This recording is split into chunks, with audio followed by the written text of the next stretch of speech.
The smell hit me first: coconut sunscreen and chlorine and something fried from the poolside grill, all of it baking under a Florida sun that felt personal, like it had decided specifically to go after me. I'd fallen asleep in the lounge chair sometime around 2 in the afternoon, Theo's inflatable shark tucked under my arm where he'd left it before running back to the pool, and when I woke up, my left shoulder was already going pink and the sky had shifted maybe 40 degrees toward the west. Theo was sitting on the edge of the pool, kicking his feet. Nora was somewhere. I could hear her voice but not see her, probably behind the waterfall feature she'd been obsessed with since check-in. Mara's chair was empty. Her book was still there, spine up, a bottle of water sweating beside it. Just gone for a minute, I figured. Bathroom. Towel bar. Ice cream for the kids. Dad. Theo paddled over to the pool edge closest to me. A man hugged Mommy. I was still half asleep. Still processing the shoulder pain and the sun angle and the mild dehydration headache forming behind my eyes. What? Over there. He pointed vaguely toward the far end of the pool deck, near the gate that led to the beach path. A man. He hugged her and she laughed. Maybe she knew him from somewhere, I said. The way you say things to 7-year-olds when you're not fully operational yet. She looked surprised, Theo said. Then he pushed off the wall and went back to his shark. I sat with that for a moment, that specific, unremarkable-seeming sentence, and then Mara appeared from the direction of the lobby bar, 2 drinks in hand, her sundress slightly damp at the hem like she'd walked through something. She was smiling. Not at me, not at the kids, just carrying the expression, the way you carry something you picked up somewhere else. You're awake.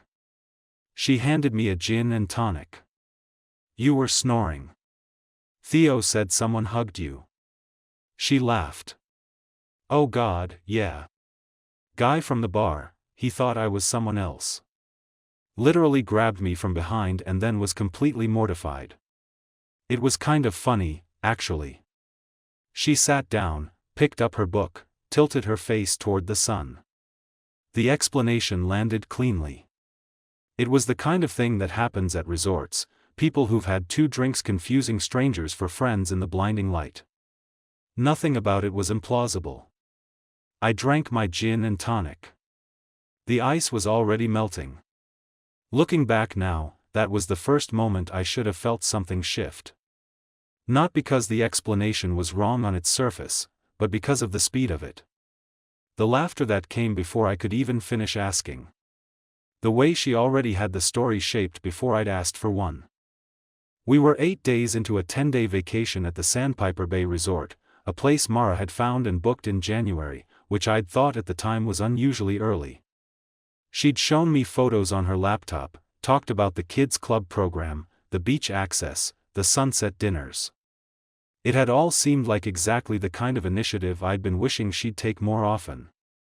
We'd been married 9 years, Joel and Mara, and the planning of family life had gradually become my department: school registrations, doctor appointments, car maintenance, vacation research.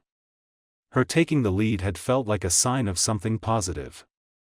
I am a high school history teacher. I spend my professional life teaching teenagers how to read events backward, how to look at outcomes and trace the decisions that produce them. I am, professionally, someone who understands that what happens is always the product of things that came before. And yet I sat on that lounge chair in Clearwater, Florida, with a gin and tonic going watery in my hand, and I did not read backward. I did not ask why she'd booked this specific resort in January. I did not ask who else might have known we'd be here. I watched my kids in the pool and I let the explanation settle and I told myself it was nothing. It wasn't nothing. Day 1 through day 6 had been, genuinely, as far as I could tell, a good vacation. The kids were happy in the specific, unself-conscious way that children are happy when the environment gives them everything they need: a pool, a beach, a place to eat that doesn't require shoes, a parent willing to throw them into waves. Theo had discovered boogie boarding with an intensity that reminded me of myself at that age, all in, nothing held back. Nora had made friends with a girl from Minnesota named Darcy, and the two of them had colonized the waterfall corner of the pool like they'd been planning it for years. Mara and I had been okay. Not spectacular, but okay, the kind of okay that is its own comfortable category after 9 years. We ate dinner together, talked about the kids, shared an umbrella drink one afternoon on the beach. She'd been quieter than usual in the evenings, but I'd put that down to the sun and the wine and the particular exhaustion of parenting 2 kids through a day of activities. We'd had sex twice, which was more than the typical week at home, and that had felt like a good sign, like the vacation was doing its loosening work. What I noticed but didn't register as meaningful, she checked her phone more than usual. Not dramatically, not in a way that would have alarmed anyone. Just frequently. A glance at the screen while the kids were ordering, a quick look during a dinner pause. She kept it face down on surfaces, which I associated with a habit she developed a few months ago about trying to be more present. I'd actually praised her for it once. I pretended not to notice. Not because I was sure nothing was wrong, but because I wanted to be sure nothing was wrong, and those are different things. The resort itself was the kind of place that encouraged a certain passivity. Everything was designed to be easy: the swim-up bar, the scheduled activities, the beach chairs that appeared as if by magic each morning. You stopped making decisions. You floated. I had floated through 6 days of it feeling vaguely grateful and only occasionally aware of a low-frequency static somewhere underneath the gratitude. On day 5, Mara had taken Nora to the resort spa for a mother-daughter manicure afternoon. It had been Nora's idea, lobbied for since the drive down from Tampa Airport. I'd stayed at the pool with Theo and built an elaborate sand castle that the tide took around 4:30. The spa thing had run 2 hours longer than expected. Nora wanted the whole package. Joel, she's 11, let her have it, and they'd come back flushed and happy and smelling of lavender. I hadn't questioned it. Looking back, I should have noted that the spa was at the opposite end of the resort from the beach path where Theo would later point when he told me about the hug. The geography of it meant something I didn't want it to mean. On the evening of day 7, the day after the pool incident, Mara suggested dinner at the outdoor restaurant on the pier. Fancy by resort standards, cloth napkins, a reservation required. She'd made the reservation herself, which again I'd flagged internally as a positive sign. We dressed up a little. The kids wore their nicest vacation clothes. We had a bottle of wine and the kids had virgin cocktails with paper umbrellas, and Mara was warm and present and funny in a way she hadn't been in several months. I felt, that evening, like something had been repaired without my knowing what had broken. That feeling, I would later understand, was not repair. It was performance. She was managing something, managing the distance between what she was doing and who she was pretending to be, and what I was experiencing as warmth was the effort that management required. At the time, though, I sat across from her at a table over water with the Gulf of Mexico turning orange behind her, and I thought, this is why we came here. I thought the vacation was working. The dinner was real. I need to say that, the laughter was real, the wine was real, the moment when Nora made Theo snort laugh and Mara and I looked at each other across the table with that particular shared parental joy, that was real. That's what makes it complicated. The truth doesn't erase the real moments. It just recontextualizes them. And that recontextualization is its own kind of grief. Day 8.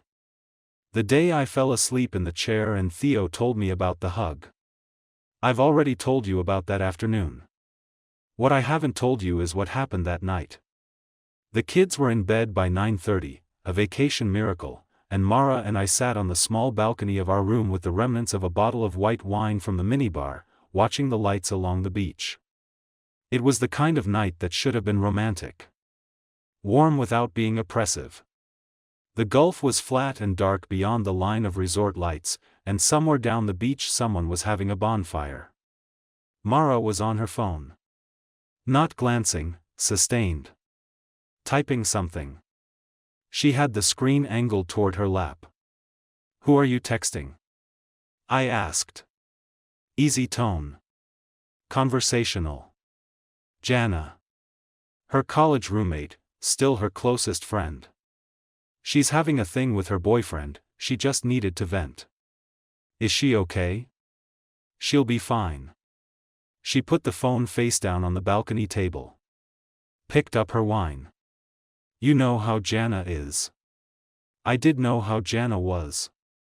And the thing about Jana was that when she was having relationship trouble, she called. She didn't text.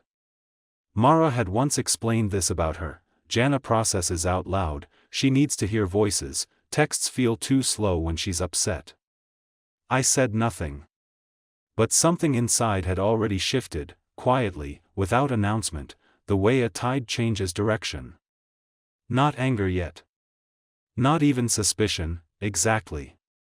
More like the moment when you've been looking at something in your peripheral vision and you finally turn your head to look at it directly, and it's still not clear, but you can no longer pretend it isn't there. I went to bed first. Lay in the dark and listened to the air conditioning and tried to assemble what I knew. Theo's account of the hug.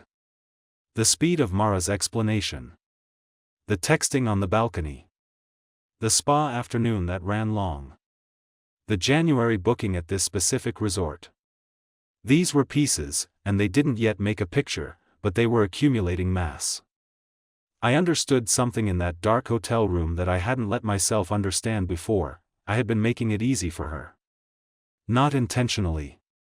Not consciously. But every time I'd accepted an explanation without follow-through, every time I'd chosen the more comfortable interpretation, I had been participating in something. Denial isn't passive. It's a series of small, active choices. She came to bed 20 minutes later. I kept my breathing even. She lay still for a while, and I could feel the wakefulness coming off her, the same controlled stillness I'd noticed a few nights ago, which I'd attributed to the heat. In the morning, she was up before the kids and already in her swimsuit by the time I came out of the bathroom. Beach day, she announced, with the brightness of someone who'd made a decision overnight. Let's do the whole morning out there. The kids will love it. And the kids did love it.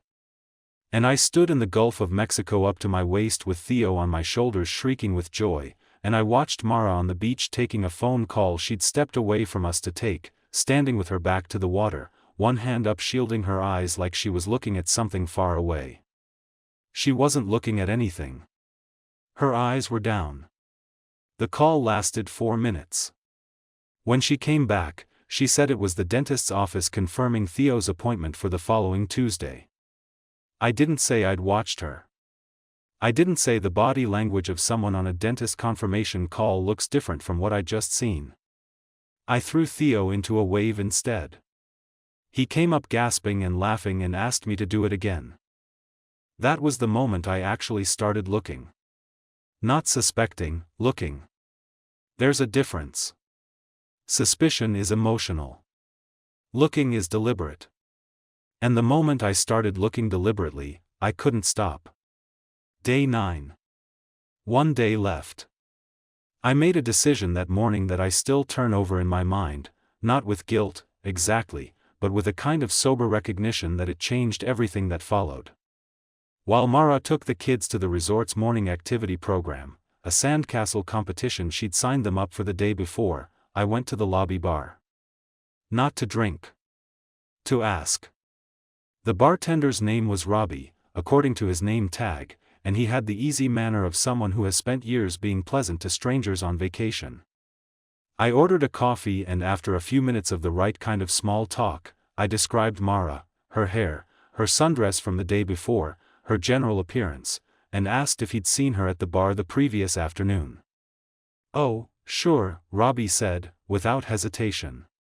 "She comes in most afternoons, actually. Usually around 2:30. Most afternoons." "Does she usually come alone?" He polished a glass. His expression stayed neutral but his eyes made a small calculation. "Sometimes with a gentleman. They sit at the end of the bar." I put my coffee down.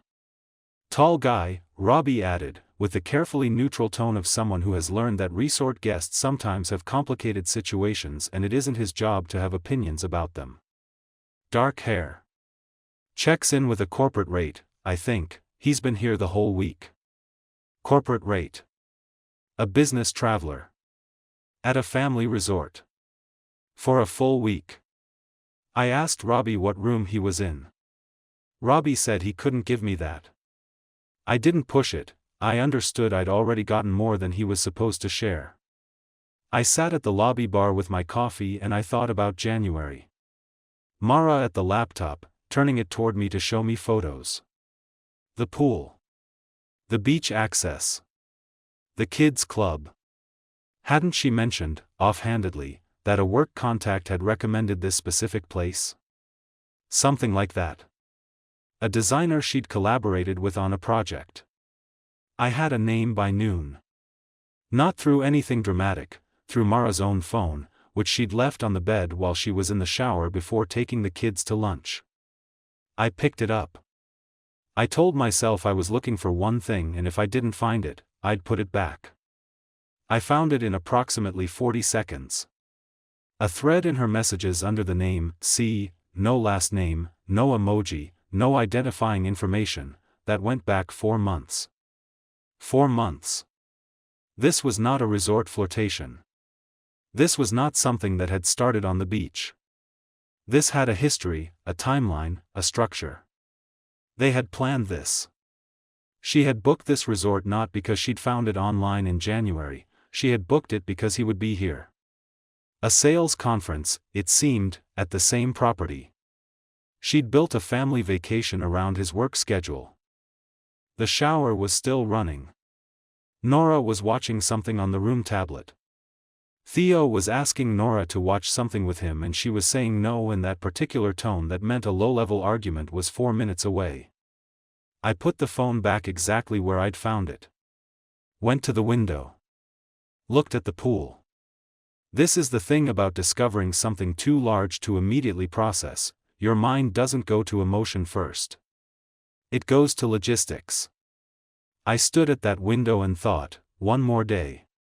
We fly home tomorrow evening. The kids don't know anything. Keep it contained. Don't do this here, don't do this in front of them. The red herring I hadn't resolved until that moment. Earlier in the week, Nora had mentioned that a man at the pool had asked her where her mom was. I'd immediately imagined a stranger being inappropriate with my daughter and had spent 2 anxious hours watching the pool until Mara quietly told me the man was the father of Darcy, Nora's friend from Minnesota, and he'd just been trying to find out if the kids could do a beach walk together. I'd felt embarrassed for my own suspicion. What I understood now was that Nora's description of the man matched what Robbie had described. It wasn't Darcy's father. He'd been looking for Mara. And Nora, 11 years old, had given him information without understanding what she was carrying. My daughter had been used as a messenger without knowing it. That realization landed harder than almost anything else. I waited. Not out of cowardice, I want to be clear about that. I waited because I had 2 children who had spent 9 days building up to a last night at a resort they loved, and they deserved to have it. Theo had requested one final boogie board session. Nora had a goodbye dinner planned with Darcy's family. These things were going to happen. I was going to hold myself together long enough for them to happen. We did the afternoon on the beach. I boogie boarded with Theo until my arms ached. I helped Nora pick out a gift from the resort shop for Darcy. I ate dinner at a long table with Darcy's family, nice people from Rochester, Minnesota, a dentist and a teacher, 2 kids and a relaxed, functional marriage, and I watched their ease with each other and felt something I hadn't expected, not envy, exactly. More like the memory of what ease felt like. The recognition of its absence. Mara was warm at dinner. She poured me wine. She touched my arm twice when she laughed. She was, that night, the version of herself I'd married. I don't know what that cost her. I don't know what she was feeling. I only know what it cost me to sit there and receive it. After the kids were in bed, I told her I needed to talk. We went to the balcony, the same view, one less night of wine. I told her what I knew. Not everything at once, I laid it out sequentially, the way you teach a timeline to a classroom that needs to understand cause and effect. The hug Theo saw. Robbie's account. The message thread. The January booking. She didn't reach for an explanation this time. The explanation machinery had run out of material. What she did instead was cry. And then, haltingly, she told me. Curtis. A client she'd worked with last year on a branding project. It had started as texts, then calls, then a weekend in March she'd told me was a design conference in Charlotte. He'd mentioned the Sandpiper Bay conference in January and she'd thought, she didn't know what she'd thought. You built our family vacation around being near him, I said. She didn't deny it. That was the worst part. She didn't deny it. Theo saw him hug you. At 7 years old, my son watched a man embrace his mother by a pool while I was 20 feet away asleep in a chair. And then you looked at me and laughed and told me he was lost. Joel. Were you going to tell me? The silence lasted long enough to answer the question. We talked until nearly 2 in the morning.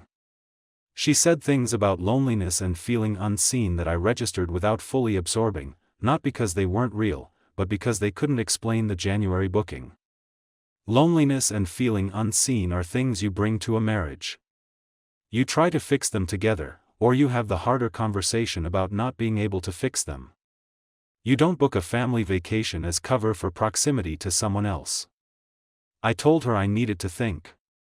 She asked me what that meant. I told her I didn't know yet.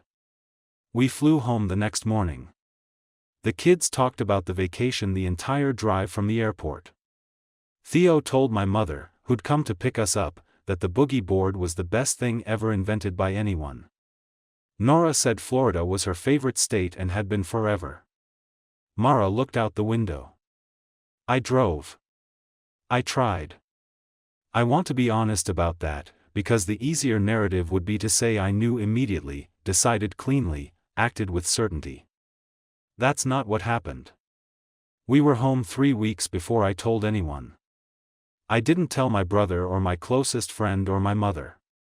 I went to work every day and taught the French Revolution and the fall of Rome and the long, complicated aftermath of things that collapse, and I came home and ate dinner with my family, and after the kids went to bed, Mara and I sat in the same room not quite talking about the thing that was in the room with us.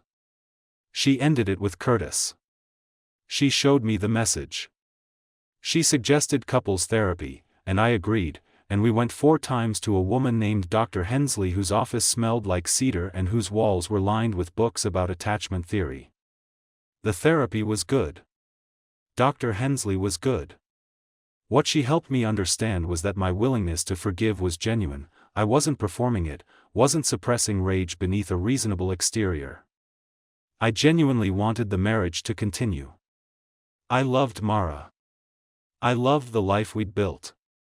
But loving someone and being able to trust them again are not the same thing. And I could not locate the trust. It wasn't the affair, exactly. Affairs, I'd been told, by Dr. Hensley, by the reading I did in those weeks, are survivable in marriages when certain conditions exist. What I couldn't get past was the architecture of it. The January booking. The spa afternoon that ran long. The 4 months of text messages with a man whose name was only an initial. The dinner on the pier where she was warm and present and loving while he was somewhere else in the same resort. And Theo, 7 years old, who told me truthfully what he'd seen and was given a lie to carry instead. She had used our son as collateral. That's the thing I couldn't forgive. Not consciously, not as a decision I made one day. But it was there, under everything, a load-bearing truth I kept walking around and finding no way past. 6 months after we came home from Florida, I moved into an apartment 20 minutes away. Not dramatically, I packed while the kids were at school, arranged it in advance with Mara so there were no scenes. We told Theo and Nora together, on a Saturday morning, with the kind of measured, careful language that parents use when they need children to understand something important without being destroyed by it. Theo asked if he could bring his boogie board to my apartment. I said he could bring whatever he wanted. Nora asked if it was her fault. That question, the most predictable and most devastating question an 11-year-old can ask, sat in the room for a moment that felt long enough to belong to a different kind of time. Mara and I both said no, simultaneously, and meant it completely. The divorce took 11 months. It was quiet in the way that exhausted people make things quiet. We divided things equitably, built a custody schedule that kept the kids stable, and found, in the absence of everything else, that we were able to be functional co-parents. That matters. For Theo's boogie board sessions and Nora's school performances and the 100 ordinary milestones ahead of them, it matters. I am 39 now. I teach. I run on weekend mornings along a route that goes past a small lake, and I have noticed, over the past several months, that I no longer think about Florida when I run. I used to. The smell of chlorine in the gym locker room would sometimes take me back to that pool deck with a precision that was almost physical. Now it mostly doesn't. I don't know what Mara and Curtis are to each other now. I genuinely don't know, and I have reached a point where the not knowing is fine. What I do know, Theo's boogie board is propped against the wall of my apartment's small entryway, sun-bleached from the Florida trip, a little warped at one edge. He leaves it there between visits because, he told me once, it means he's definitely coming back. He's definitely coming back. That's the part of Florida I kept. What Joel's story maps, underneath the specific pain of a vacation and a stranger named Curtis, is the way a marriage can house two entirely different realities simultaneously, and how long those parallel realities can coexist before they collide. Mara didn't choose a distant resort town for an affair. She chose the same resort where her family would be sleeping, eating, and building memories. That proximity wasn't recklessness, or not only that. There's a psychological pattern in it. The affair becomes real only when it exists inside the life it's threatening. Some part of her was testing whether the two worlds could be maintained at the same time, in the same physical space. They couldn't. They never can.